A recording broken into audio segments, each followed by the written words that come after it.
نبی پاک صلی اللہ علیہ وسلم نے فرمایا مسلمان ایک جسد واحد کی طرح، ایک جسم کی طرح، ایک حصہ تکلیف میں ہو تو دوسرا اس کی درد محسوس کرتا ہے۔ انسان کے وجود کے اندر سب سے قیمتی اس کا دماغ ہوتا ہے، اسی سے سوچتا ہے، اسی سے وہ عمل کرتا ہے، اسی سے منصوبہ بندی کرتا ہے، اسی سے وہ مومن ہوتا ہے، اسی سے معاذ اللہ کافر ہوتا ہے۔ اور وجود کے اندر جس کو درجے کے لحاظ سے بولنے میں بعض اوقات کم درجہ سمجھا جاتا ہے وہ پیر ہوتے ہیں۔ اور تو میری ٹھوکر کے بھی قابل نہیں، میں تجھے جوتے کی نوک پہ، پیر کی نوک پہ بھی نہیں سمجھتا۔ ہم یہ کہتے ہیں محاورتاً کہ تو پیروں کے قابل بھی نہیں، یعنی سب سے اعلیٰ درجہ دماغ کو دیا، دل کو دیا، اور سب سے ہلکا درجہ پاؤں کو دیا۔ لیکن مجھے بتلائیے گا، اگر کبھی پاؤں کی سب سے چھوٹی انگلی، چھنگلیا، چیچی، اس پہ اگر کبھی زخم لگ جائے تو جسم کا سب سے اعلیٰ حصہ دماغ ہے، دماغ نے کبھی یہ کہا ہے کہ چھوڑو یہ تو سب سے نچلا درجہ ہے، نہیں جانا ڈاکٹر کے پاس، اتنا ٹائم کہاں ہے، رہنے دو، چھوٹی سی تو انگلی ہے، خیر ہے؟ ایسا کبھی ہوا ہے؟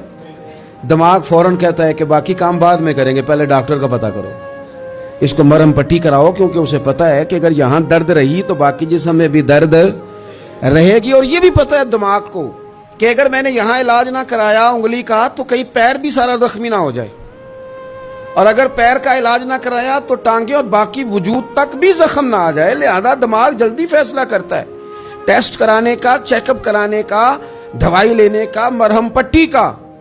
اور میرے بھائی، مسلمان ایک وجود کی طرح ہے۔ یہ تو ہو سکتا ہے کچھ مسلمان ملک غریب ہوں اور کچھ کے پاس تیل کے کنویں ہوں، کچھ کے پاس سونے کے پہاڑ ہوں۔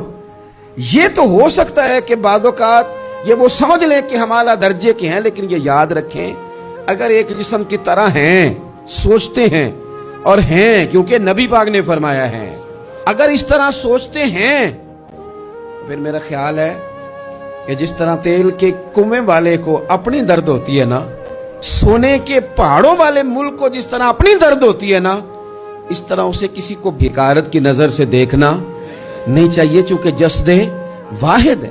اور جسد واحد میں اگر کوئی درجہ بڑا بھی رکھتا ہو کہ جناب ہمارے پاس ایک بڑی جگہ ہے، متبرک جگہ ہے، ہم بڑے ہیں، تو آپ بڑے ہیں، لیکن بڑا دماغ ہی یہ فیصلہ کرتا ہے کہ بھئی وہ چھوٹا سا پیر کا حصہ زخمی ہے، جلدی کرو، علاج کراؤ۔ لیکن بڑے دماغ والا کہے کہ میرا گھر تو محفوظ ہے، اس کا مطلب ہے بڑے دماغ والے نے یا تو سوچنا بند کر دیا ہے، یا وہ خود غرض ہو گیا ہے، یا لالچی ہو گیا ہے، یا پھر وہ یہ ماننے کو تیار نہیں۔ میں حدیث پاک کا ترجمہ کر رہا ہوں، میں تو حدیث پاک بیان کر کے مثال دے رہا ہوں، اب مجھے حدیث کا ترجمہ تو کرنے دینا بھائی، حضور کے فرمان پر تو بات کرنے دو نا بھائی۔ یا تو اس نے اس حدیث کو سمجھا نہیں، اور اگر سمجھ لیا ہے پھر یہ کیسے ہو گیا کہ فلسطین کی بیٹیاں روتی رہ گئیں اور تو رویا ہی نہیں؟ اگر تو جسد واحد تھا تو جس طرح تیری بیٹی روئے تو روتا ہے، اس طرح تجھے فلسطین کی بیٹی کے رونے پر بھی رونا چاہیے تھا، پھر تجھے فلسطین کی بہن کے رونے پر بھی رونا چاہیے تھا۔ یہ کیا بات ہوئی؟ ہم نے نا کسی کو چھوٹا سمجھا، کسی کو حقیر سمجھا۔ اور بھئی یہ تیرا خیال ہے کہ فلانا فلاں ہے اور فلانا فلاں ہے۔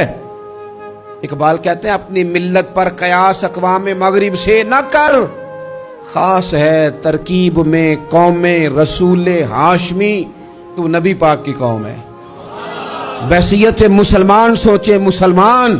کسی نے پوچھا تھا حضرت سلمان فارسی سے نام کیا ہے، فرمانے لگے میرا نام اسلام ہے۔ آپ کے والد کا نام فرمایا اسلام، کا دادا کا نام اسلام۔ آپ فرمانے لگے تو کتنے کو سوال پوچھے گا، میں کتنے کو جواب دوں گا؟ سلمان کا ہر چیز ہی محمد مصطفیٰ کا دین ہے، میرا سارا کچھ میرے نبی پاک کا دین ہے، شروع بھی یہی ہے، اختتام بھی یہی ہے، یہی میرا سارا کچھ ہے۔ داستان حسن جب پھیلی تو لامحدود تھی، اور جب سمٹی ہے تو آقا بس تیرا نام ہو کے رہ گئی۔ بس ہم اتنے کہ ہم حضور کے غلام ہیں۔ تو مسلمان ہو کے سوچیں، بحیثیت مسلم کی اپنی ذمہ داریوں کا احساس کریں۔ اقبال نے کہا تھا میری زندگی کا مقصد تیرے دین کی سرفرازی، میری زندگی کا مقصد تیرے دین کی، میری زندگی کا مقصد تیرے دین کی سرفراز، میری زندگی کا مقصد تیرے دین کی سرفرازی، میری زندگی کا مقصد تیرے دین، یا رسول اللہ میری زندگی کا مقصد تیرے دین کی سرفرازی، میں اسی لیے مسلمان، میں اسی لیے نمازی، میں اسی لیے مسلمان، میں اس کے لیے کام کس طرح کریں، جدوجہد کس طرح کریں؟ تو ہمیں کہا گیا قوت عشق سے ہر پست کو بالا کر دے اور دہر میں اس میں محمد سے اجالا کر دے، دہر میں اس میں محمد سے اجالا کر دے۔ اقبال سے پوچھا، اقبال اس کام میں مدد کیسے ملے گی، کس طرح آگے بڑھیں گے؟ تو اس نے کہا بازو تیرا توحید کی قوت سے قوی ہے، اللہ تیری مدد کرے گا، تم موحد ہے، رب کو ماننے والا ہے، بازو تیرا توحید کی قوت سے قوی ہے، اسلام تیرا دیس ہے، کیونکہ تو مصطفی ہے، تو مصطفیٰ کریم کا ماننے والا ہے، تیری مدد ہوگی ہر میدان